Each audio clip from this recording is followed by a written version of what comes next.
The asteroids are loaded with materials that you can make rocket propellant out of. These are like gas stations. If you can capture an asteroid in a bag, you can mine it. There are these things that you need to do to mine asteroids. As we invent the approaches to doing them, there are real businesses today to make that happen.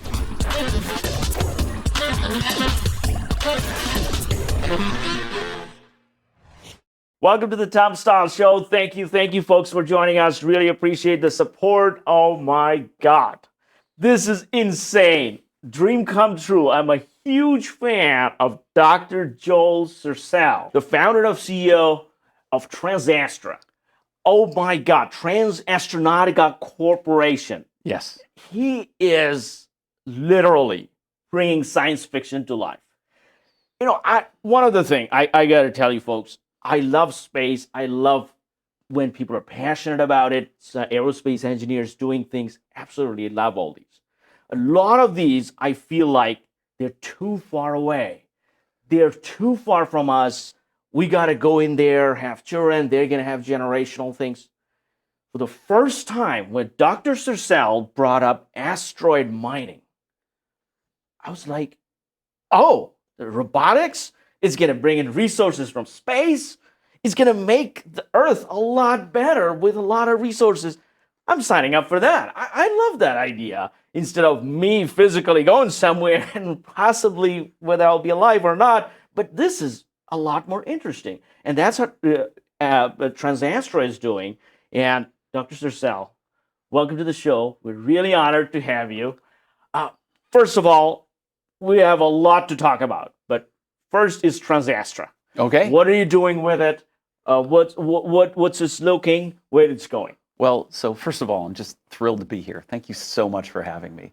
You have the coolest show, and for me to be here is just great. Thank you. So the second thing is, please call me Joel. All right, sounds good. So TransAstra is founded Okay. with the vision of mining the asteroids for the betterment of humanity and the Earth. Yeah. And you think, well, why would you mine the asteroids for the betterment of humanity and the Earth? Yeah. Like the asteroids are made out of rocks. We got rocks here on the ground, right? Yeah. But there are materials in the asteroid that are extremely expensive and difficult to get here on the Earth that will eventually make a profound difference for human history. But before that, the asteroids are loaded with materials that you can make rocket propellant out of. And so you can turn them into essentially refilling stations for rockets to go to the moon, to go to Mars, and to service the thousands of satellites that are being put up in Earth orbit. So in the near term, it's about harvesting rocket propellant to make operations in space cheaper. And in the long term, it's about an unlimited positive future for humanity based on virtually unlimited resources in space that you can harness without damaging the biosphere. Yeah. Oh, wow. So these asteroid mining, one other thing I can say, these are like gas stations. Yeah. For space. Wherever right. you're going, you get fuel, and then you go wherever you want to go. That's right. Like the asteroids are spread throughout the solar system. And if you go down to small asteroids that are the size of a house or so, there's 1 billion of them in the inner solar system. And so pretty much wherever you go in space, there are asteroids. And you can harness them to refill your rocket engines. And that makes it a lot cheaper to get around in space. Yeah. Now, other people, you've probably heard about Jeff Bezos and Elon Musk and their reuse. Elon has been so successful with SpaceX developing reusable rockets. He's building this huge new rocket called the Starship. It's going to make it really inexpensive to get into space. Yeah. But once you get into low Earth orbit, you're only halfway to where you need to go. And at that point, you need rocket propellant to get around and go places in space. Yeah. And the asteroids are the key to the next wave beyond that to really go out and harness the resources of the solar system for the betterment of humanity. So that's really what we're doing here. Okay. So you're like the last minute delivery for like the Amazon 1-day shipping. So, the warehouse, everything, Elon sends the rocket, the last minute, wherever it needs to go, you come in, give the fuel, and it can go. Well, I mean, that's a good way to think about it. But just think about long-haul trucking, right? Yeah. So a truck that's delivering cargo all around the country has to stop for gas. Yeah. But until we start harvesting resources from places in the solar system like the asteroids, there aren't any gas stations to refill. And so what you need is you need to be able to go out there and harvest the resources from the asteroid to keep going. So this is like back in the age of sailing vessels. They would bring water, they would bring food, they had the wind to push them, but then wherever they were going, they would be fishing, stopping at islands for fresh water, harvesting food from islands and from the sea and so on. You've got to be able to live off the resources of where you are if you're going a long distance. And for the first wave of asteroid mining, that's what it's all about. But what's really cool about it is once we have the technology in place and we're harvesting the ingredients for rocket propellant and using them to get around in space more cost effectively, then the asteroids open up virtually unlimited resources for humanity for building things in space that benefit people back here on the Earth, for bringing precious metals and strategic materials to the Earth, and eventually for building places in space for people to live. So here's a statistic that will blow your mind. I first heard this when I was in high school. And that is, there's enough material in the asteroid belt to build worlds in space to support a population of 1 trillion people. Now, I don't know if you saw on the Drudge report the other day, they said that humanity has now achieved 8 billion people. And and humanity is this dynamic species that grows exponentially. We fill the ecological niche that we're in, then we go to the next one and the next one and the next one. But the thing is, we've filled all the niches on the Earth. There's nowhere else to go. And so we either have to sort of turn into ourselves, which is not good for an optimistic view of the future. I hate that. We have to have a future that's not necessarily better for every generation to come. And people think, well, we have to stop expending energy. We have to sort of get negative so that we don't destroy the biosphere. But there's another way. And the other way is to move into space. And look, whether I do it or whether Jeff Bezos does it or whether Elon Musk does it or Andy Lapsa at a cool rocket company called Stoke or, there's lots of great companies emerging in the space business now. Humanity is going into space. It's not like someone's sitting around like the boss who's going to decide what humanity is going to do. That's not how it works. Explorers and adventurers, entrepreneurs, are making it happen. And so we're just part of that revolution.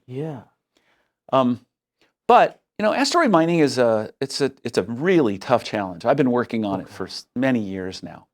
And it's the vision of our company. But it's not the near-term business of what we are today. Let me just make an analogy. You've heard of SpaceX. SpaceX's vision is to build a city on Mars. Okay? And when you go to SpaceX, I've been to SpaceX several times, that's what they talk about. And they wear these T-shirts that say, Occupy Mars. They always, Elon is always the Mars man. He's the Mars man, right? All the time. So, and people think, well, how are you going to do that? We don't even have rockets that are really cheap to get into space. There's a lot of things you have to do before you can build a city on Mars. So the businesses that Elon is building at SpaceX, things like low-cost rockets, telecommunications systems, Starlink, human spacecraft, like the work he does with NASA carrying astronauts to the space station, his plan to help NASA go to the moon, those are all building the technologies and systems so that he can make a city on Mars. So the vision is how he's going to create a revolution. But the way he's going to turn it into a $1 trillion company from the measly $150 billion it's worth now is he's building businesses around all the ancillary things that you have to do to build a city on Mars. Okay, now, TransAstra is doing a similar thing. Okay, now if you're going to harvest the resources of the asteroids, and there's enough resources in the asteroid belt to support a population of 1 trillion people, 1,000 years of exploration, of 1,000 years of exponential growth, with every generation having it better than the one before. That is the vision. But that is not the short-term business plan. The short-term business plan is we've identified all the things that you need to invent and all the technologies that are required to do asteroid mining. and we've patented them, we've demonstrated them in the laboratory, and we get government grants and contracts to do these things for commercial purposes now to build the business. So let me give you an idea of what I'm talking about. So if you want to harvest asteroids, you have to find them. Yeah. Now, we know scientifically that there are about 1 billion house-sized asteroids in the inner solar system. But NASA and all the astronomers that have been looking for asteroids have only found about 40,000 of them. Now, to be able to find enough asteroids that they're close enough together that you can get gas stations where you need to go, you need better telescopes. So we have really powerful inventions and discoveries in telescope technology. We operate a network of telescopes that we can find faint moving objects in space. Now that's really good because we can help NASA find asteroids that might hit the Earth to help to defend the Earth against asteroid impact. But there are commercial applications for that technology right now. Oh, wow. Because I don't know if you know this, but there's an explosion in the number of satellites that are going into space right now. Oh, yeah. I'm kind of worried. It's all over the place. Yeah. Elon's side, China's side. Everybody. Exactly. So where, there used to be just, a couple of thousand satellites in the history of the space program. Now, like SpaceX is putting up a couple of thousand satellites like every 9 months. Yeah. And the Chinese are launching satellites everywhere. They have a space station. They have satellites all over what we call cislunar space, the place between Earth and the Moon. What's really cool is the telescopes that we build and operate can find those. And we're really good at it. Yeah. And so we're working with the Space Force to help keep track of all those spacecraft and all that orbital debris. That's a business that we make, millions of dollars on right now, helping to track spacecraft and orbital debris in space. And we're using it to learn even better ways to find faint moving objects. Yeah. And oh, by the way, we also track thousands of asteroids this way every week. Okay? So that's one thing that you got to do. Yeah. Okay? Yeah. Another thing you have to do if you're going to harvest asteroids is you have to be able to capture them to work with them. Yeah. So we've started working several years ago on this idea of, it wasn't our idea to use bags to capture asteroids in space. That actually, a couple of friends of mine from Caltech and JPL, my PhD advisor at Caltech, Professor Fred Kulik, and this wonderful engineer at JPL named John Brophy came up with that idea. And I saw it, they wanted to do it to bring an asteroid back for astronauts to explore. And I thought, wait a minute. Wow. If you can capture an asteroid in a bag, you can mine it. Like, there was like this Bruce Murray movie Bruce Willis movie, where Bruce Willis went down and saved the Earth by walking around on an asteroid. You can't walk on an asteroid. You have to capture it in a bag. So we've been working on asteroid capture bags. And then we realized, wait, there's a lot of junk collecting in space. It's starting to get really dangerous. Yeah. So actually, the most dangerous thing for an astronaut in low Earth orbit today is being hit by a piece of debris from a broken spacecraft. Oh, wow. So we've taken our asteroid capture bag technology and we've developed it into a system for cleaning up. It's a trash bag. It's a trash collector in space. Yeah. Not only collecting the trash to clean up space so it's safer to navigate, but then taking that collected orbital debris and spent spacecraft and rocket stages and stuff and recycling it to make useful things in space. So the point is, there are these things that you need to do to mine asteroids that as we invent the approaches to doing them, there are real businesses today to make that happen. Wow. So, and I could talk for hours about it, but that gives you a feeling for. So we are a vision-driven company, and the North Star is asteroid mining, but we're building businesses based on those inventions today. Right now. And what is the vision, by the way, for TransAstra? The vision for TransAstra is to invent the technology for mining asteroids and use that to build businesses to get good at doing those things in space. Then as we grow, we will then have all the capabilities and we'll go out and mine the asteroids, and it'll be pretty straightforward and easy when we put all these things in place. So we're working hard on that. So when we think about TransAstra, I'll think about asteroid mining. So they are figuring out all the technologies, all the ancillary businesses, whatever needs to be done to get to asteroid mining Correct. get the resources out of asteroid, whether it's water, fueling, whether it's whatever needs to be done to get the asteroid mining. That's what TransAstra is going to do. So it's exactly like if you think about SpaceX, they're going to build a city on Mars. To do that, they're building rockets, satellites, carrying astronauts in space, that sort of thing. It's very similar to that. Okay. We're going to be mining asteroids. To do that, we're building better telescopes to find them and prospect them, better in-space rockets to get around, better in space that use sunlight and the materials you get from asteroids to get around, capture bags for capturing asteroids, and material processing to process that material into useful products in space. Now, the other thing is optical mining.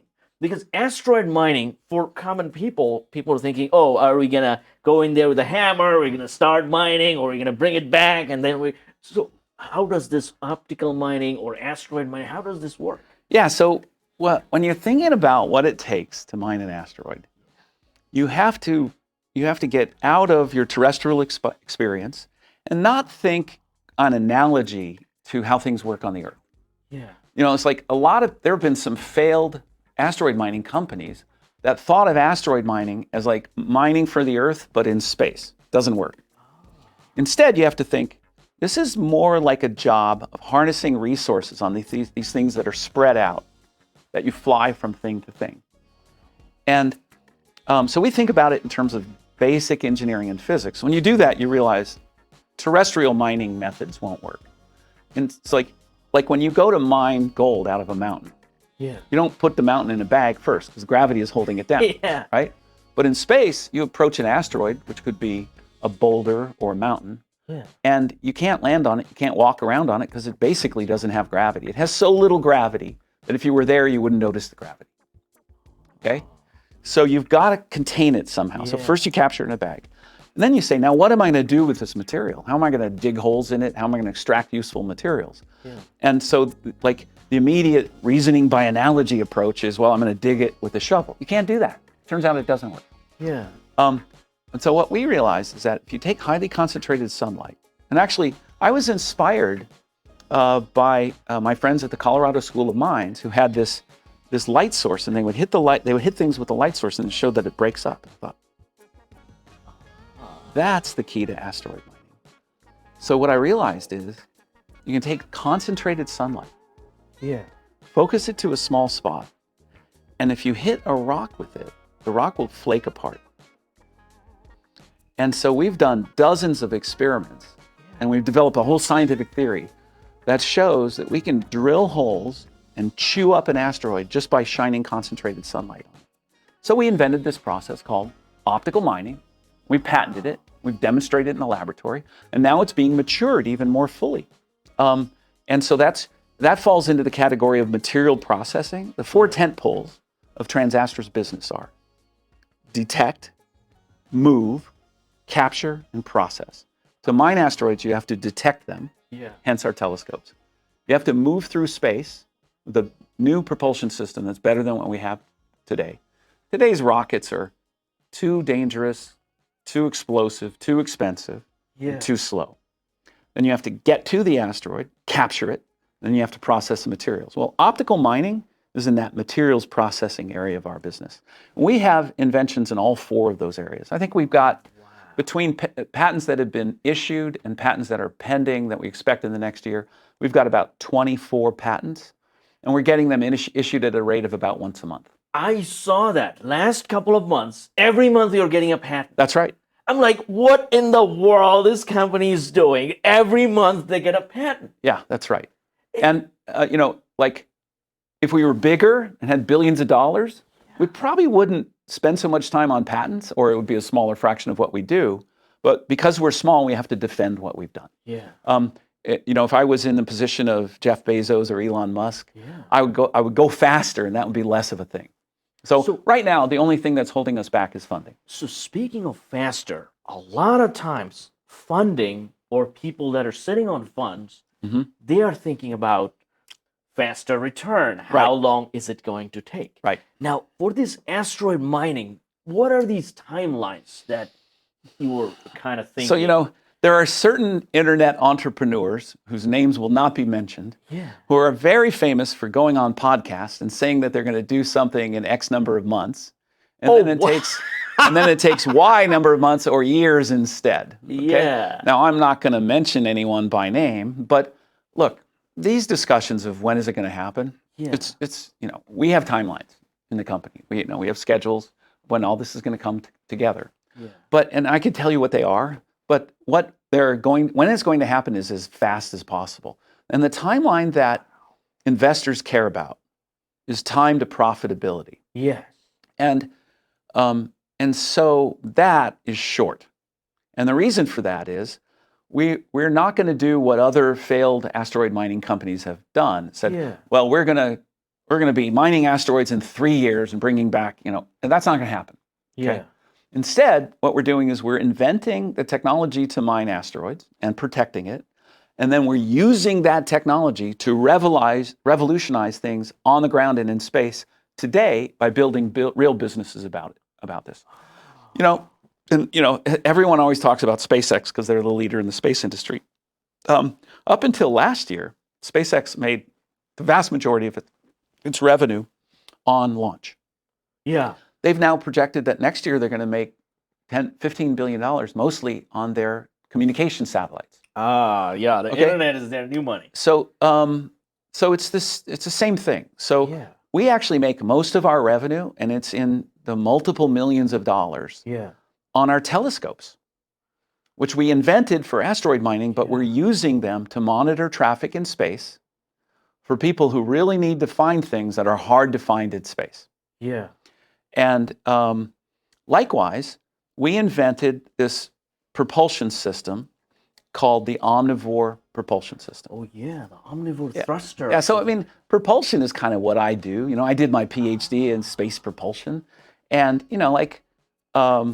rockets have always been very exciting to me. And anyone who thinks about space, like a huge fraction of people who start thinking about space, they start to realize, well, the real hard problem is that the solar system is big. Yeah. So you need better ways to push yourself around in space. We call that propulsion, or rocket propulsion. And so you start to get really deep into the engineering and science of how to get around in space. So, that's what I did my PhD at Caltech back in the 20th century. And so there's a technology that we've invented called omnivore. Now, omnivore is not like other propulsion systems. So everyone knows about chemical rockets, right? Yeah. You see these rockets go up. And what that is that is a contained explosion that's filtered through these incredible engines that amazing engineers build. And they process so much energy so fast, it's mind-blowing. When a big rocket goes off, it's processing as much energy during that time as like the rest of the entire country combined. It's a lot of energy that's being channeled. But the rocket propellants that go into them are explosive, difficult to work with, and the amount of energy that you're processing very fast is difficult to manage. And then other rockets have their toxic chemicals and so on. So instead, what we did was we focused on a new type of space propulsion that can use virtually anything as the propellant, including water. Okay, so we can fill up the tanks on our engines with water, and then they're powered by the sun. Now, the sun is a fantastic energy source in space.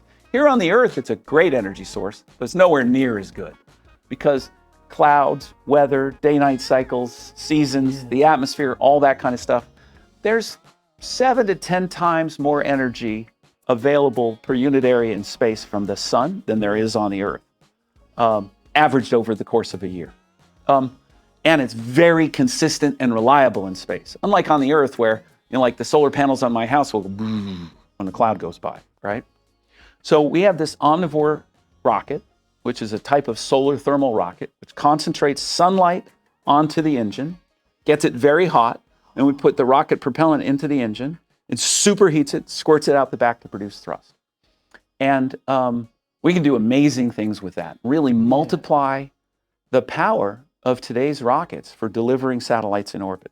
So we're working hard to develop that. It's not ready yet, but that's going to be a major revenue source for us very soon. you're already bringing in revenue. You got contracts, you got so many patents, the technologies you develop. So that gives a big moat around the business. Yeah, we're a seed stage company. Most seed stage companies talk in terms of runway. We don't talk in terms of runway. Yeah. We talk in terms of sustainability and growth. And we're not like living paycheck to paycheck with the next investment round. Yeah. And also, they only focus on one thing. Right. You have multiple sources of revenue with one big vision Yeah. at the very end. Yeah, that's so one of the things about venture is they try to push founders into focusing on one thing. Yeah. Now that's really cool in the software business. Yeah. Because in the software business, if that one thing doesn't pan out, you've got a bunch of software developers, you can pivot and do another thing. Yeah. All right? Yeah. In the hardware business, it's a little tougher. So what you need is a diversity of products and services that you can offer. Yeah. And so, we're a tech company. Yeah. We are a hardware technology company, but we're also a software company. Yeah. I think my team has written 3 million lines of code in the last 8 months to operate our telescopes. And we have very advanced embedded systems. These are computers that live in robots that control the telescopes and process the images and that sort of thing. And then we use those same embedded systems to monitor and control our rocket engine tests and our inflatable structures test and all that sort of stuff. So we're a very intellectually diverse company, and that builds a robustness that makes it so that you don't just get to your runway and crash and burn. Yeah. I have a very good friend who's a wonderful entrepreneur, has a wonderful company that has raised tens of millions of dollars, and he's right now looking at a wall. And you've got to be diverse. Yeah, this is, I think this idea of these ventures or venture capitalists trying to capitalize on one specific thing, go big scale, and we saw the WeWork falling. Right. No moat around the business, no Right. patents, nothing specific. Yeah. It's just an idea, put a lot more money, go big, and then crash. Yeah, and the good space technology companies don't do that in spite of the advice from the investors. So, like look at SpaceX. They're diversified into communication satellites, human space flight, launch, that sort of thing. And then you look at each of the great space companies that are coming out of there's a lot of money that went into space a few years ago out of the venture community. Yeah. Then it kind of dried up when some bad things happened, and we were like, that's not a surprise at all. Yeah. And now venture is starting to go back into space. Yeah. And venture is going to be big in space in the next several years because space hasn't even started. Space hasn't even started. We are just at the beginning of an exponential growth in space. And, I think globally a few years ago, the whole space industry, which was mostly governments and multinational corporations, was maybe $250, $300 billion globally as an industry with a growth rate of like 3%. Wow, but it is now starting to turn this corner where the number of satellites is going up exponentially and the amount of revenue that's starting to be generated in space is going up exponentially. Yeah, this is because now one of the important thing is, so all these things you're doing, and you got the telescope to detect what kind of asteroid, how it's moving, what's happening, how to capture it. Yep. So you have way more advantage over anybody because you have precise data. Well, we feel that way. Look, as the CEO of this little company, every day we go in, we work hard, and we do our best. And we don't have any illusions or delusions of grandeur. We know that it's a tough road, and we know that we don't take anything for granted, but we think we have a strategy that can work. Yeah. So, okay. And by the way, we're not the only one. There are several really impressive small space companies that are becoming larger space companies now. And the landscape of the industry is just changing radically. It's really exciting. It's a very exciting time to be in the space business right now. So that's one of the things. When I was back in college, that time, most of my friends were going to either Boeing, Lockheed, a couple of these companies. SpaceX was I think it was born or kind of coming out. I think Tesla was coming out. It was like 2 cars they made. and it was like the Roadstar type thing. Mm-hmm. Like, yeah, is it ever gonna be like the Toyotas or But now, especially thanks to Elon, a lot because to kind of give people the visualization that this can happen. This is this is possible. I think that time, one thing that I came to Silicon Valley that time instead of going into space entrepreneurship or all that, because you needed to have at least a few $100 million just to start. Right. But I think that's changing now. Yeah, I was lucky enough to work with Jeff Bezos in the year 2000 to help him set up Blue Origin. And he said at the time that it used to be that a college student could start a company from their dorm room, like during the internet boom and so on, or, build an app for an iPhone, and then you can go big from there. And, like the whole Zuckerberg story, right? But space isn't that way. It's like Elon, when he started SpaceX, I'm not sure exactly the numbers, but let's say plus or minus something, he had like $160 million of personal loose cash to put it in, to put into it. He put every penny into it and lost it all. And then, pulled out by the skin of his teeth because he's really good at what he does and he got lucky. And then now he's got these, the $1 trillion Tesla company and $150 billion, I think at last valuation, SpaceX company. So it took too much capital. It was beyond venture. And what Elon and Jeff and others are doing, and I think Jeff really is serious about this. He wants to create an environment where you can start a business in the space sector without having $100 million of loose change. And that's a very exciting new development. Now, the key to making that happen is low cost. And that's why companies like SpaceX, Blue Origin, ABL, and Stoke are and Rocket Lab are building reusable rockets and Relativity. Relativity went through Y Combinator, same as my company, TransAstra. They're building reusable low-cost rockets to really get the cost of access to space down. As that happens, the amount of capital that's required is less. Now, we're not quite there yet. But another key to a successful space venture is you have to be able to do business with both the private sector and the government. And really, the government is still the anchor tenant to help you build the technologies and build the core of the business to get that critical mass. And the poster boy for this, again, is SpaceX. SpaceX's core business was built off of government contracts. Now, it was a good deal for the taxpayer, the government, and SpaceX, just as it's a good deal for the taxpayer, the government, and TransAstra to do it this way. Because, like, for example, our operational telescopes are much cheaper than the expensive telescopes that the Space Force has been operating. And so they get more data per unit dollar, and then they fund us. We invent and innovate much more rapidly than traditional government contractors. So the taxpayer gets a better deal, the Space Force gets better operations, and it helps us seed and develop our company without taking dilutive capital from venture companies. This is one of the things, the government contracts, especially in aerospace industry, is huge. That's really important to build anything. And I think it is up until now. I can see the day in a few years where that's not going to be the case, but today it still has to be. So what I'm thinking is 5 to 10 or 10 to 15 year from now, I think we'll be looking at a space economy that's significantly vibrant.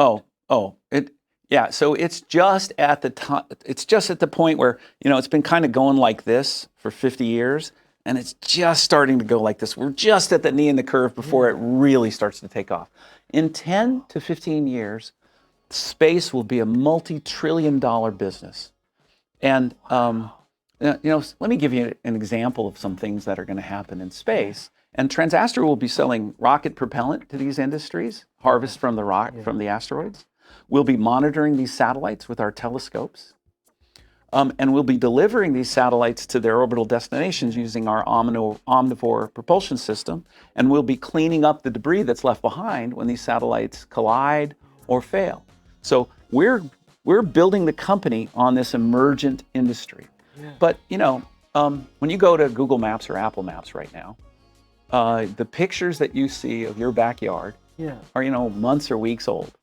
Yeah, correct. In 10 years, they won't be. They'll be taken from space, and there'll be massive constellations of tens of thousands of satellites constantly imaging the entire globe, down to resolutions comparable to what you see on Apple Maps or Google Maps today. Now, if you calculate how much data that is, it's impossible to bring all that data down to Earth. So the data is going to live in space.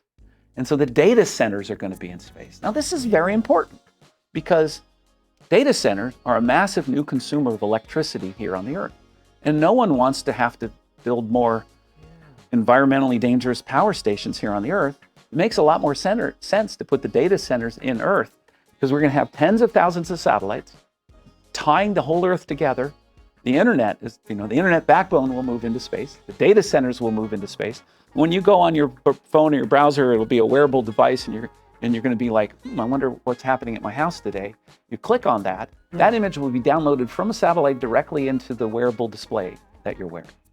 And that will be a multi-trillion-dollar, multi-layered infrastructure that's developed by the private sector to make that happen. Yeah. And then the amount of solar panels that are built for space will start to it'll be in the gigawatts. Yeah. And then it doesn't make any sense to launch all those solar panels up from the Earth. They'll be made out of silicon that companies like TransAstra and others harvest from the moon and deliver using rocket propellant from the asteroids. And we'll actually make the solar cells.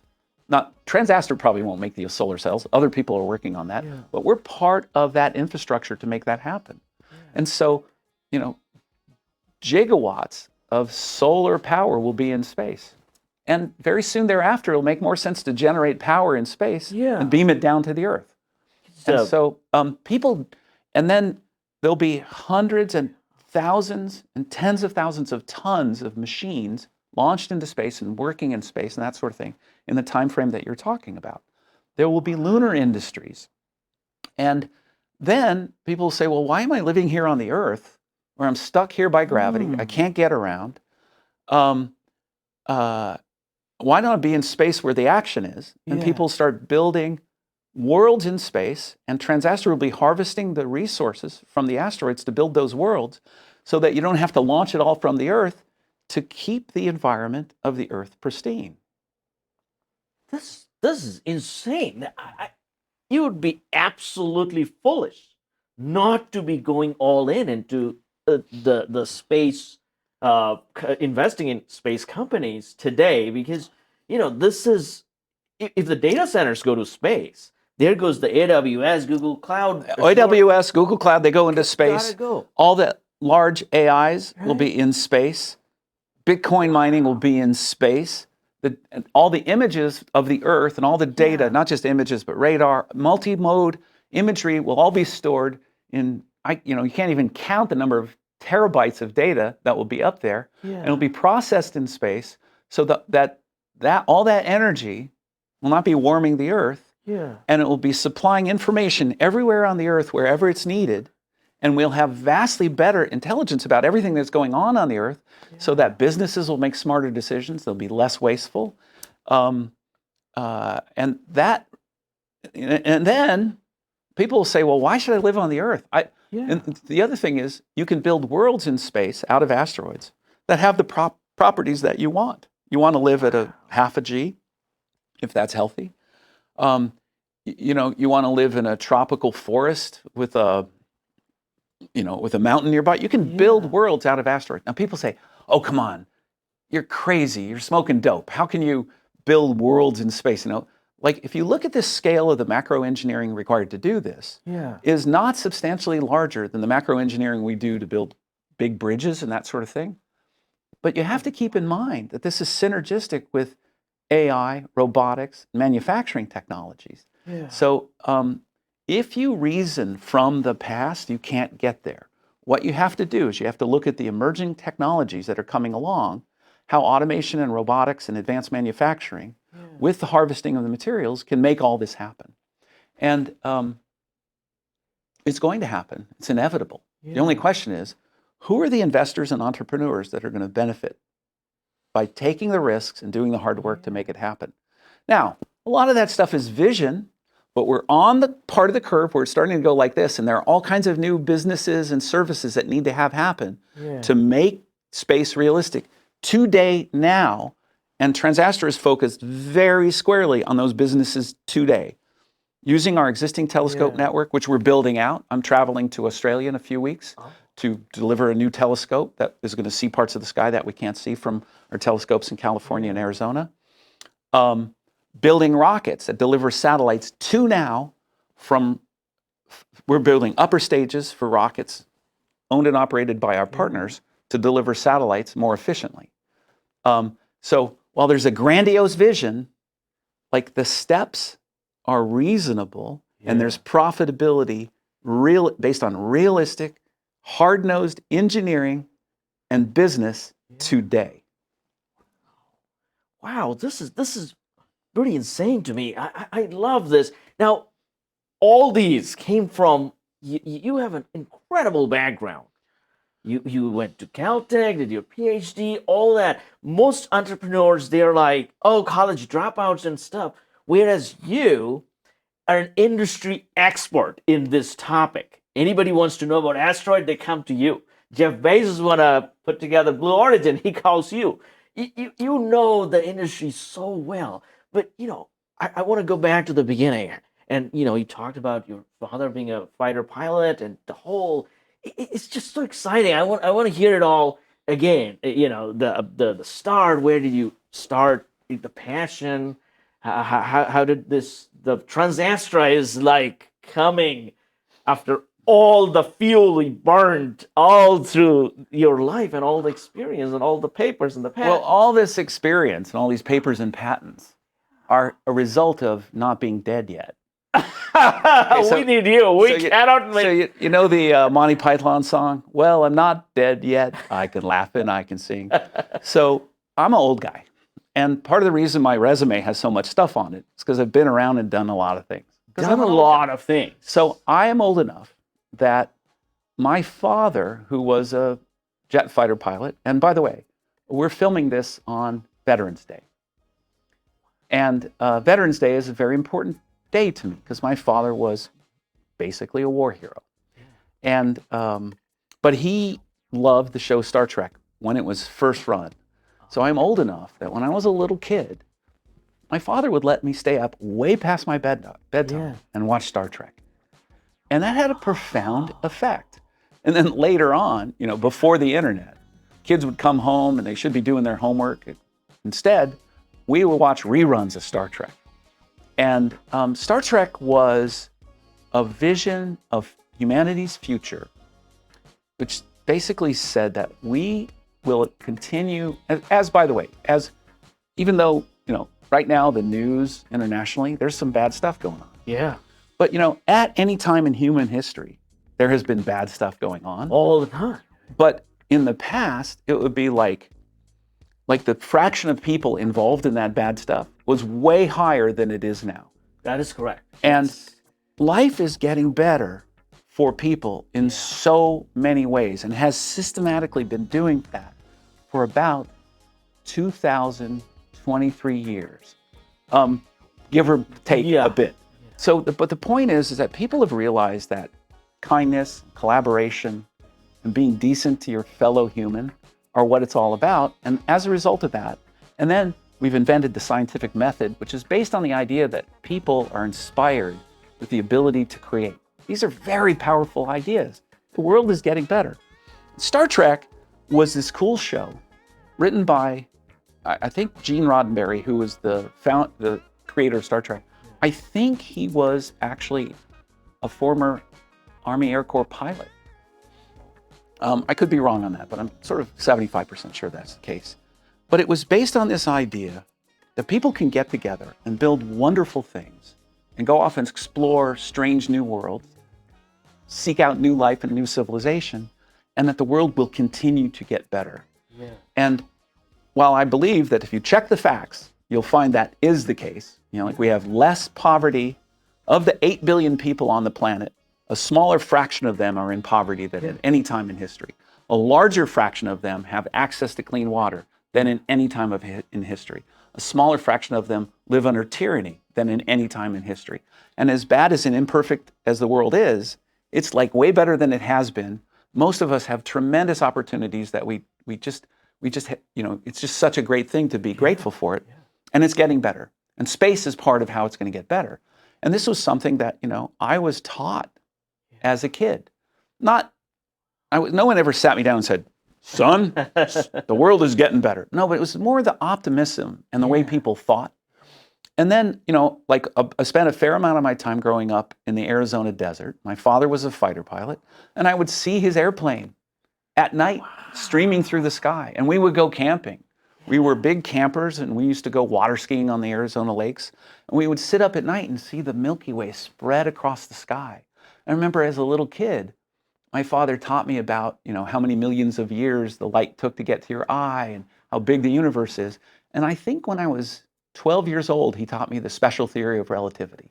Oh, wow. And then he wondered why I couldn't spell. So, but, and so I came into the world with this view that humanity is expansive and positive, and it's getting better. And there's not a distinct boundary between earth and sky. And then I started to read science fiction authors, and I started to read hardcore science and engineering. And I learned that actually we can go there. Now, I expected the knee in the curve on space to have happened 30 years ago.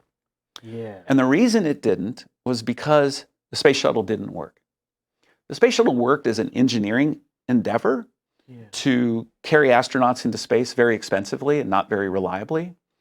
But it was designed to be the safest, most cost-effective launch vehicle ever made, and it kind of didn't make that. Or maybe it was very dangerous to be on the space station, on the space shuttle, and was very expensive to operate. And had the space shuttle panned out the way it was originally planned, then all these things that I'm talking about would have happened 20 or 30 years ago. And people like Bezos and Musk and Andy Lapsa from Stoke and his name is escaping me, the founder of Rocket Lab. These people, they all know the key to humanity's massive movement into space is low-cost launch.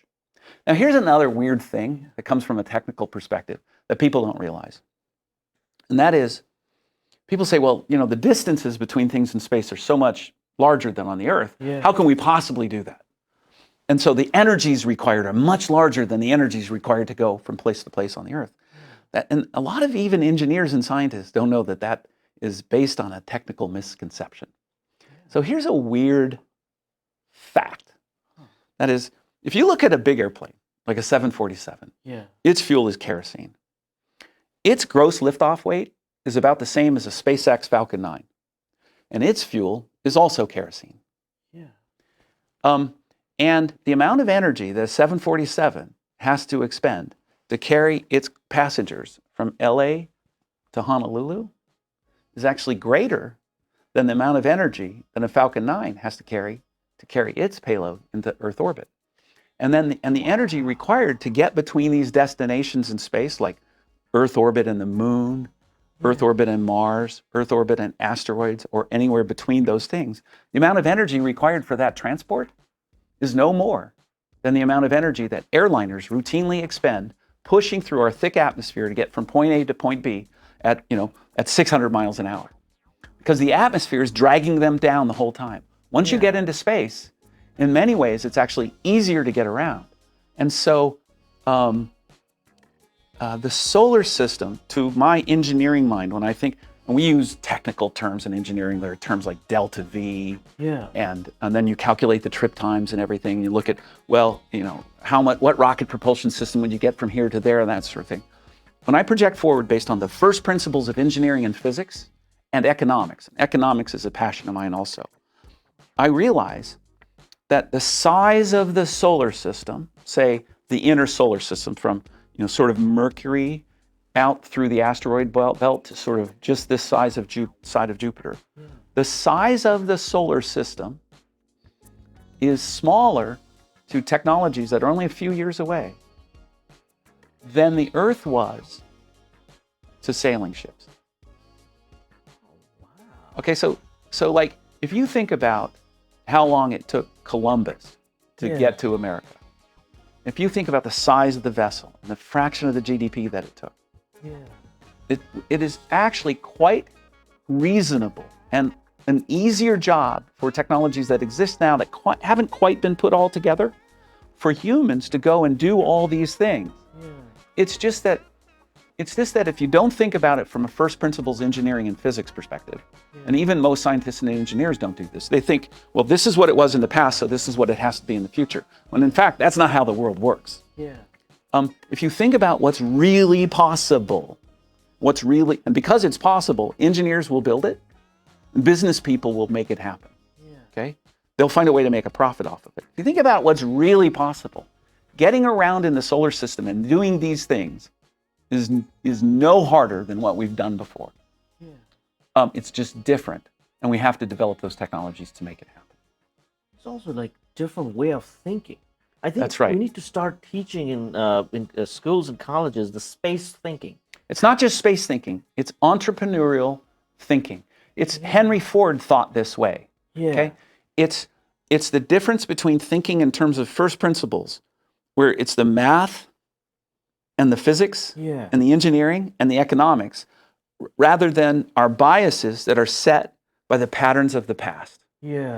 And that is going to be the key to making this all happen.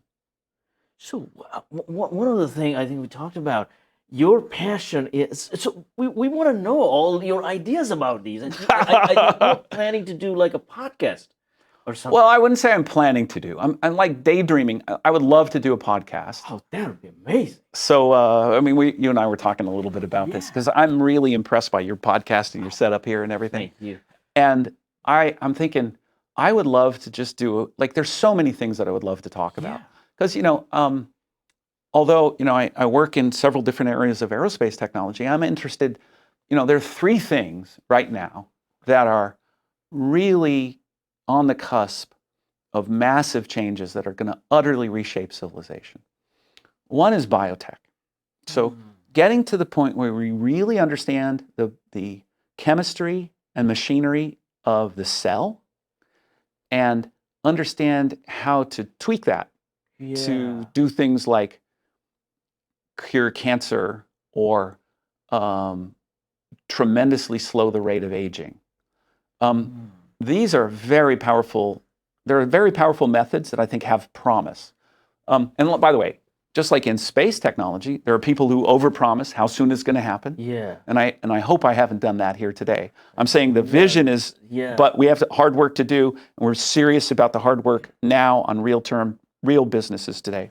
So biotech, AI/machine learning, and space.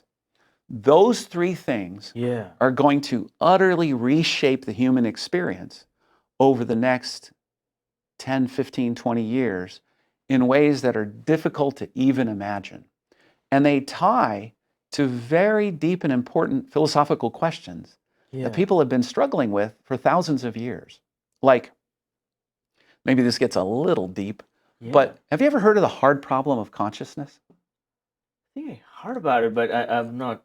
Well, we won't get into it in a deep way here, but there is a fundamental philosophical question about what is the physics that allows consciousness to exist. And it goes directly to the ethics of AI. And I spend a lot of time pursuing that. I spend a time dabbling in biology, and I think it would be really cool to have a podcast to talk about these things. Oh, yes, that would be a big service to humanity because, we need to know these stuff. It's just fascinating. Whenever I listen to you, I told you this before, I'm like in the zone. I'm in the flow of, learning. You have to, but you did a lot of teaching. You taught in Caltech. Yeah, that was fun. So out of all these, So I think I'll ask you some of these fun questions. Out of all these starting companies, coming up with new ideas, learning new things, teaching other people, teaching students, doing your PhD, which one is your most favorite? You're like, I got to do it. I love it. Well, professionally, the best job in the world is to be the CEO of a tech company. So, like, what you can do is you get up in the morning and you think, well, do I need to invent something today, or do I need to coach a young engineer on how to do a calculation? Yeah. Or do I need to go on a cool podcast, or talk to a customer, and or should I delegate that? And so that professionally, that's the thing. From a personal perspective, by far the most profound and important thing I've ever done is to have my 3 sons, and and I'm deeply grateful for my wife for bringing them into the world with me, and they're just amazing men, and each just uniquely talented and uniquely. They have each has a unique spirit and a contribution to give to the world that there's nothing else that touches that. My oldest son just finished a postdoc at Columbia University in biology. Wow. My middle son is just about to finish his PhD in space propulsion and plasma physics, the same area as me at the University of Michigan. My youngest son is one hell of a computer programmer, and they're all gamers, and they're like best friends, and that's the best thing ever. So all of them got your brain. Well, so I want to go on record here. I am not that smart. Okay. So what I am is I'm an old guy who's been curious for a long time. Curiosity, that's that's So like when I was a kid, I had learning disabilities and whatnot. Like I couldn't spell. I still can't spell. It drives my business partner crazy. But fortunately, none of my sons inherited that, and there is a little streak of people who are bright in my family, and they all seem to have gotten that. And so I actually have to struggle a lot to learn things, and but I just try to stay with it a lot. Yeah, this is your style of learning. A lot of times people are thinking the traditional way. That, this is how learning should be, or this is how it has been, so it should be. But you're thinking things that we have never thought before. Like in space, how do we think about transportation? So that requires your brain. Well, it's like there's an expression, I don't know exactly who said it, maybe it was Newton, maybe it was Einstein, but there's this expression in science that you say, if I've seen further, it's only because I stand on the shoulders of giants. So I actually don't think very deeply about these things. Yeah. But the cool thing about it is, Isaac Newton and James Clerk Maxwell wrote the Maxwell equations that describe how light and radiation operate, and Faraday and Navier-Stokes. Those are the equations that describe how fluids move. Like all these things were developed by people who are much, much smarter than me, and it's not close, but then you can get them out of textbooks, and if you really study hard and it makes you sweat, you can figure out a simple way to think about it, and then you can apply those principles, and then you go to first principles, the basic principles of science and engineering, and you don't have to be smart like those guys to think something new, because you're thinking about something that they couldn't have thought about, because you have the opportunity of standing in a place where you have access to more knowledge and more information. And the other thing about learning is every week we have an all hands meeting where I get together with all the young engineers in the company, and I try to impart some wisdom based on not being dead yet, being old. I said, don't forget that all learning is autodidactic. We also have a rule in the company. If someone uses a word that you don't know, you have to stop them. Then I stop. And then one of the engineers, what's autodidactic? That means self-taught. No one can teach you anything. You have to teach yourself. What a teacher can do is expose you to the knowledge, but you have to work hard on it, solve problems in order to internalize it and make it real. And then another thing about learning is if you have a teacher, because all learning is autodidactic, the best method is Socratic. So this is based on Socrates' method of dialogue. right? So we're setting up right now in the company Yeah. an effort where everybody identifies things that they want to learn that are adjacent to their current work, and we're building these learning cells of groups Oh. where we have mentors in the groups and mentees. And the idea is that I wouldn't normally assign this hardware engineer the job of designing this circuit Yeah. because he's not an electrical engineer. But if he understood how to do that circuit, he would be a better mechanical engineer because he has to work with the circuit designers. So we have a bunch of mechanical engineers who've said that they want to learn electrical engineering. So we're taking our best electrical engineer, we're putting them in a group with a bunch of people from software and mechanical engineering. We're going to give them relatively easy jobs in electrical engineering, have them get tricks on how to start. And they're going to come back and they're going to work through these work groups to start to broaden themselves. Yeah. Because you only learn by doing. You only learn, you take the knowledge that you have and you go to the adjacent field and you start, if you, it's like, it's like the hardest thing for me in mathematics and physics is something called tensor calculus. I have a real hard time with tensor calculus. And I had a terrible time with it in grad school at Caltech. And it's all about these Navier-Stokes equations that I was telling you about. They're tensors, and general relativity is tensor calculus. So you can't learn the basics of tensor calculus and then go learn general relativity. That it takes a few years of study. Yeah. But what you can do is you can learn something a little adjacent. And so we're setting up these Socratic learning groups where everyone does their normal day job. Yeah. But then if you want to learn something else, we will find a mentor for you and we'll give you jobs that help the company and we'll help you mentor to learn that adjacent skill. And I think that's part of the culture at TransAstra. Yeah. I'm very excited about this. I think it's going to be really cool. People love working at TransAstra. One of the things, I think you talked about it, you had another PhD in your company that you brought from Caltech. Yeah, Hayden Burgoyne, he is brilliant. He is an awesome gift. Wow. So he's in charge of he's the CTO? Or? He's the director of engineering and the acting president. And he got his PhD at Caltech in 2016, which was decades after I got mine. But he's a lot smarter than I am. When he finished his thesis, he won the award at Caltech for the best engineering thesis of the year. And what was really impressive about it is while he was in grad school, his PhD advisor left. So some other professors mentored him, but it was kind of part-time. And he had to basically solve those problems himself. And then he did such a kick-ass job of it that they recognized him as having the best dissertation at Caltech in 2016. Oh. Now, he was also the vice president of spacecraft at a space startup, I think, called Hedron. And he was a systems engineer at JPL in the Europa program. I worked at JPL for many years. It's a really cool place. But places like JPL are wonderful, right? Yeah. They're great for, the government gives JPL billions of dollars a year to do these things. Yeah. And teams of thousands of engineers work, many of them in cubicles, and there's lots of PowerPoint presentations and that sort of thing. And somehow, with really excellent engineering, they produce these awesome things, like the helicopter on Mars. So, but some people want to be more empowered. Yeah. They want to work on more multidisciplinary problems, and they want the opportunity to innovate a little more. And that's why companies like TransAstra are great places to work. Yeah, because they're learning so close to the CEO, the CTO, the engineering team. Yeah. And it's so much of learning, concentrated learning. So my question is, a lot of these CEOs, they struggle with the hiring process.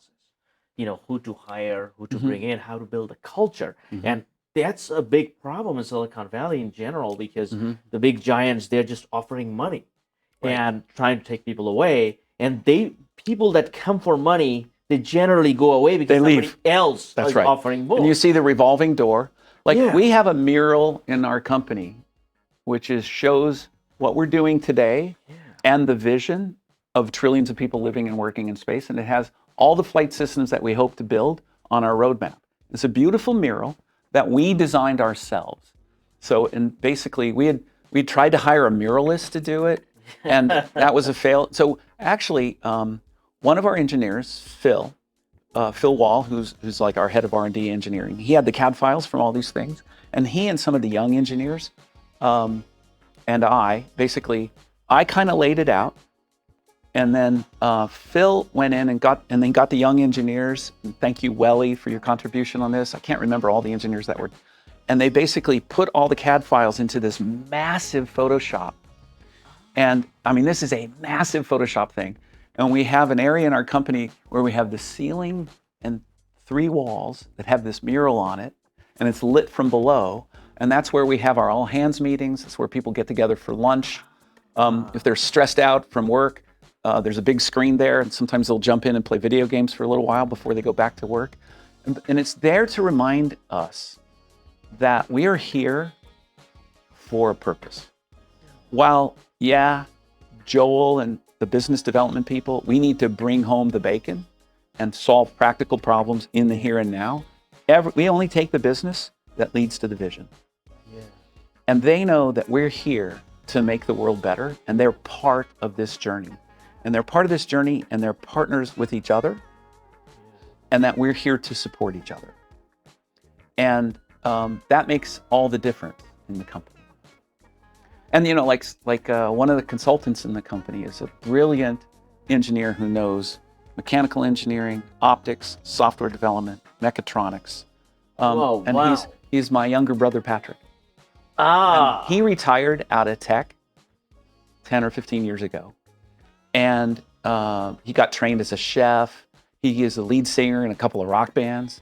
And I was like, Patrick, dude, you have all this talent. You should be doing something with it. So I finally talked him into coming and joining the company half-time.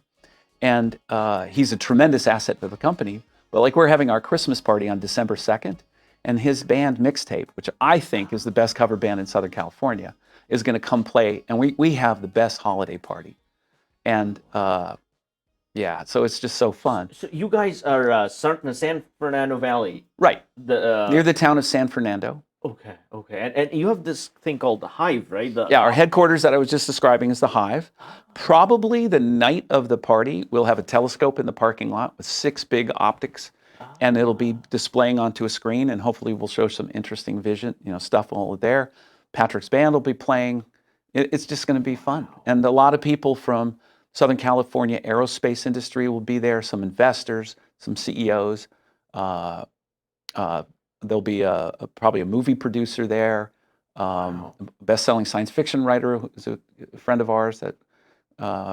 So I won't say the names because that wouldn't be cool. But I'd like to. But I got one question for you. I always thought about it. You have so much good relations. You have good relations with Jeff Bezos and SpaceX. I haven't talked to Jeff since the day he saved The Expanse, the TV show. There's a whole story behind that. It's just, it's not like he and I are best buddies, but, I've been honored to work with him a little bit. I think you are the one who gave him the idea that space should be just recreation. Oh, no. No, so Jeff Bezos, he was a valedictorian of his high school. Yeah. And people don't know that he was adopted. Yes. And then he's talented. Yeah. And he was the valedictorian of his high school. And at his high school valedictorian speech, he said, I'm going to build a hotel on the moon. And when I was working with him, he said, I started Amazon to get the money to start Blue Origin. And I think he originally was putting like $1 billion a year into Blue Origin. I think that's gone up. And we're all very hopeful to see great things coming out of Blue Origin. Yeah. So, they've got 10,000 engineers now. So I think there's going to be some cool stuff coming out of there. One of the things I want to see in the space industry is, a lot of these software venture goes in because there's mergers and acquisitions. Big companies buying up a few hundred million, $1 billion, So that gives the founders an exit, and that also inspires other people to invest or be founders. So I think in the space industry, that's a little low because there's not much of acquisitions and mergers happening. Acquisitions and mergers happen all the time in the space business. My good friend, the brilliant Dr. Chris Sackney, who was one of the leaders of Honeybee Robotics, incredible engineer who built that company from, when I first met him at Honeybee Robotics in Altadena, California, near JPL, it was like him and 2 other guys. but he's so brilliant. And he built that up to, I don't know how many people, might be 200 people, but they're now owned by Blue Origin. Oh, Yeah, okay. so this happens. So this, so now the two big players, Blue Origin and SpaceX in the space and the government. Well, there's lots of other vibrant companies in that space. There's Firefly, there's Rocket Lab. Then my two favorite launch vehicle companies are ABL, which no one can tell me what ABL stands for. I think it stands for Always Be Launching. They had their first launch attempt recently, and it was very unfortunate. It blew up the rocket, but it blew up the pad. So I think they've had to rebuild that. But I'm expecting great things from them. They have an awesome rocket. And then the most innovative advanced technology rocket in the world is Stoke. I think their rocket technology is a generation beyond SpaceX's Starship. And so there's lots of other companies. It's just that if you're not in the industry, you might not see it. Yeah. But these companies are going to take off exponentially in just incredible ways. And there are unicorns in the space business that people haven't even heard of. Yeah. Like there's a Y Combinator company called Relativity Space that I think they're still private, so I don't really know what their valuation is, but I get the sense that they're already unicorn value. Wow. So a lot of the things in space we don't know, but we should know these things because it's coming so fast. And we gotta have your podcast. Well, I love to do it. The other thing is NASA is doing a children's book on you. Yeah, that's an incredible honor. I can't even believe it. Oh my God, that's insane. I don't know. It's like really kind of freaking me out a little bit. Wow, no, Yeah. I love it. I wanna get that book as soon as it comes out. Okay. 2024. I think so. I think it's going to be like in the first quarter of 2024. It's done. I don't know what all the details are, but somehow NASA has a relationship with World Book, which is like a publishing company and they supply books to libraries and schools and that sort of thing. And it's a children's book about me. Wow. That's kind of freaky. That's amazing. I love that. I mean, that's just like I can't even believe that happened. It's really quite an honor. So I have a couple of these things. I need some advice for young people that they feel space is super cool. They want to get in. They're learning the basics. They got physics, math done.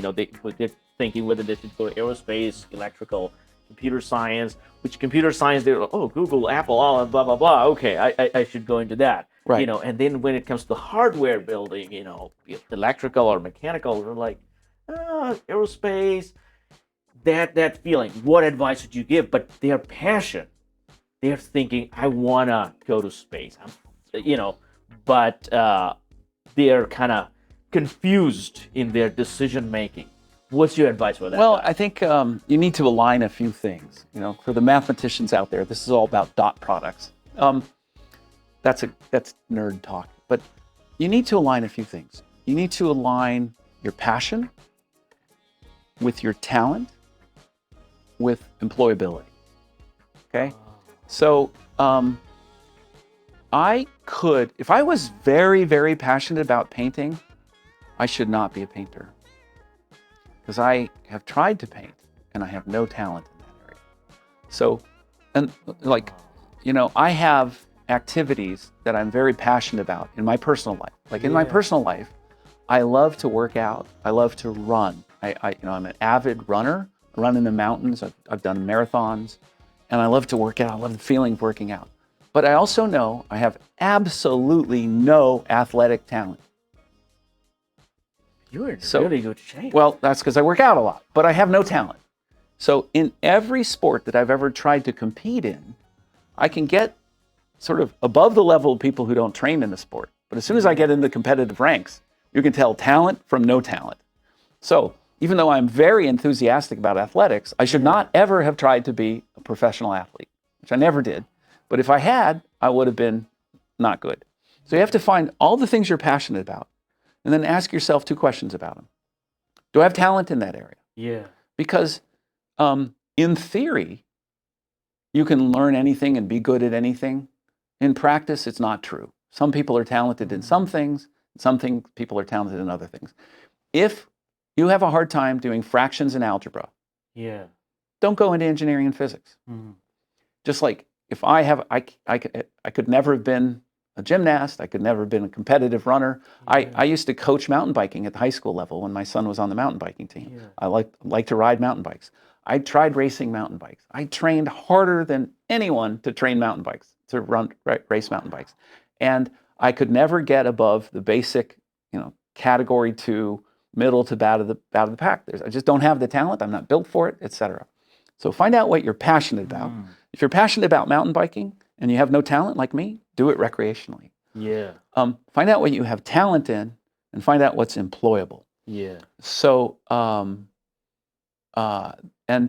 the space industry has places for every type of talent. So let's say that you're not skilled at math. Let's say you don't have great 3-dimensional visualization skills. There's, like you just, like you can't picture, like I'm picturing a 3-dimensional box in my mind right now and I'm rotating it. If you're not a person who can do that, you can't be a good mechanical engineer. But you probably have other talents. Yeah. And find out and every talent is needed in the space business. We need artists. We need people who do entertainment. Yeah. We need lawyers. We need business people. We need people who clean the floor.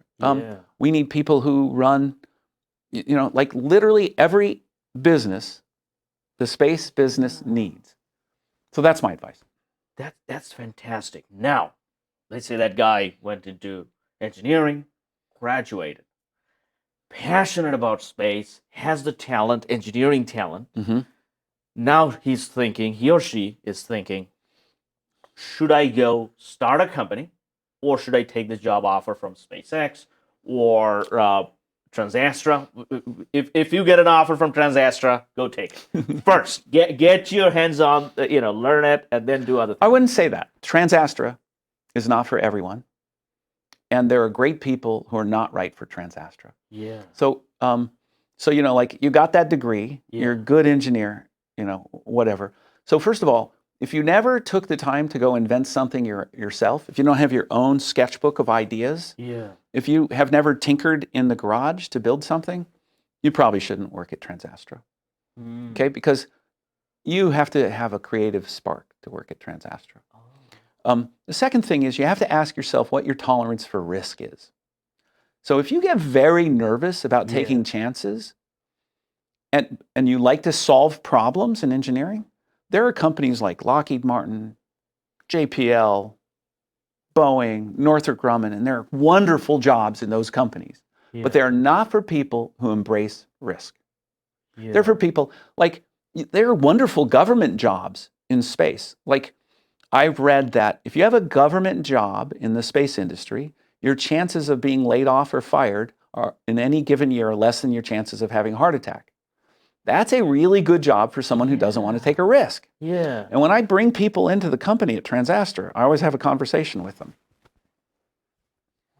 We're a startup. This is a risky business. Yeah.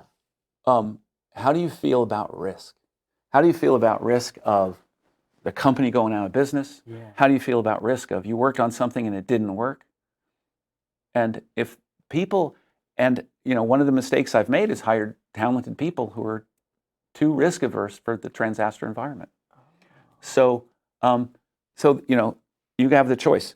Now, should you found your own company? Well, you should found your own company if you're highly creative and you're a natural born leader and you're a great engineer. Other than that, you should probably not. So it's are you a leader? What's your risk tolerance? And how creative are you? So if you're highly creative, I used to, in addition to my engineering background, I also have a background in psychometrics and sociology.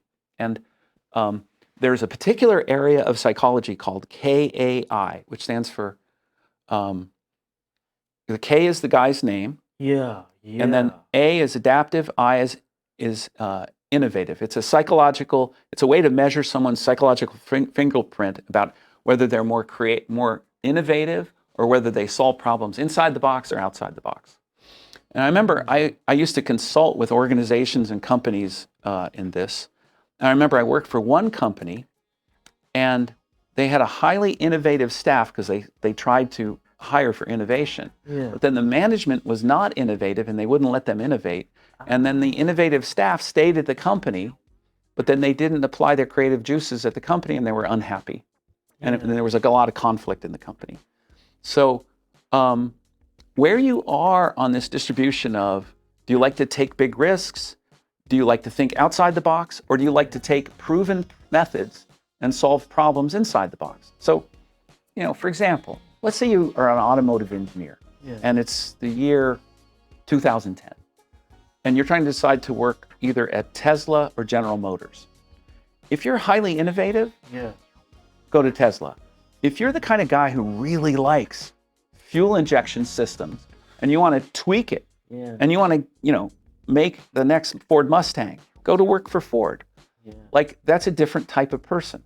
So that would be my take on that.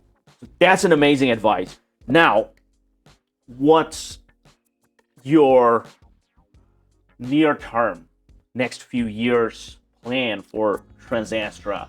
Or where, because before I want to have you back on the show. Nice. In a year, in 6 months, whenever you want to come. I'm right there. Yeah. And so when I visit you, what would be the next? Well, I invite you to come do the podcast from the Hive under the mural that I told you. Honored. I would be absolutely honored. Okay. This is So over the next year, we're going to build out our ground-based telescope network okay. to have it in international locations. We're working towards flying our telescopes in space. This right here is a space computer. So our telescopes are highly sophisticated. They run millions of lines of software. And we have something that, would have been, we have racks of computers that drive our telescopes and process the images. But one of our cool inventions is something that in the patent, it's called optimized match filter tracking. The commercial name for it is Thea. And it's a way that we can adjust the image processing for any processor. Now, space processors are not currently as strong as ground-based processors. The GPUs, the memories, the CPUs, they just are not as powerful. This is a space processor that's just like a space processor that was flown on the space station last year, and its brother is going to the moon next year. This is built by a partner company of ours called SpaceBuilt, which is here in Silicon Valley, and I'm actually bringing this back to the lab, and we're going to port our software into this. We've recently ported our software onto a space processor on another partner company for the Department of Defense, so that we can turn all the cameras in space into telescopes that can find moving objects in space. So we're very excited about that. And we want to build our own cameras, our own space telescopes that are really tuned for this from a hardware perspective, from the optics perspective. But there's focal planes, there's software, there's hardware, all of that. So we call that whole area the Sutter Space Telescope. It's named after Sutter's Mill in California, where they discovered gold. That led to the California Gold Rush. And our telescopes are named after the Sutter's Mill. We call it the Sutter Telescopes technology. The Sutter Telescope. And so we want I call it the Sercel Telescope. We want Sutter in space. We want Sutter in space. Then we have a contract with NASA right now to build our capture bag for handling orbital debris. And we are starting to work with other government agencies on how we can use that to help clean up orbital debris. So we are hot to trot to get that in space. Then we have the omnivore thruster that I told you about. We're working hard on that thruster. It's internally funded, and when we win a big contract in some area, so the engineers get distracted off of that. But we continue to make solid progress. We have these wonderful 3D printed titanium thrusters, and the optics and the heat transfer and everything is very impressive. We have the biggest light bulb in the world in our laboratory that focuses kilowatts of power into a little circle to drive the thrusters that are in our big vacuum chambers. We want to get omnivore into space. That's not going to be next year, but it's going to take a while. But we're looking at building an omnivore-based upper stage for small rockets. So it's telescopes, capture bags, and propulsion systems. Wow. So, and now, which one will go into space first? It depends on the market. That looks like a very busy schedule you have. Yeah. This is. Do you spend any time for fun? But you do the mountain biking, working out. Well, I gave up mountain biking a couple of years ago because I kept breaking too many bones. I broke my femur, my pelvis, and I would break ribs every few months. So I just had to give that up because I turned 63 in a few weeks, and it's just not realistic. So I run instead. So I'll typically run, 3 miles up a mountain, climb 1,500 feet or so, and come back in the morning. Do that a few times a week. We got something to relax you for your relaxation. Oh my God, this is something I need. Because you're so busy, so many things, and you spent so long with us. Oh, this is fantastic. It's an honor. Thank you so much. Oh, thank you so much for coming, and we My want pleasure. to have you back. And whenever you want us, we're going to be at Hive, talking to your engineers, talking to anybody you want to talk. Nice. I'll look forward to it. It's a real honor. So thank you, Dr. Sercel. Joel Sercel, folks. You got to watch out. Go to TransAstra.com. If you want to apply for jobs, business partnerships. Hit the career button. Hit the career button. So we got media, investors, career, and other. So wow. and sales. Okay. So. This is this is a real honor, folks. And also check him out. He's on Wikipedia. He's all over Google. Read his books, and he's coming out on children's book from NASA. I'm pretty excited about that. And so there is no shortage of material you can get for space-related stuff.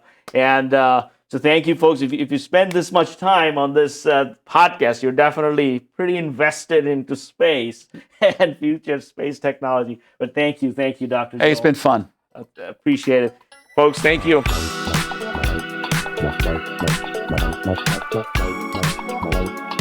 Bye.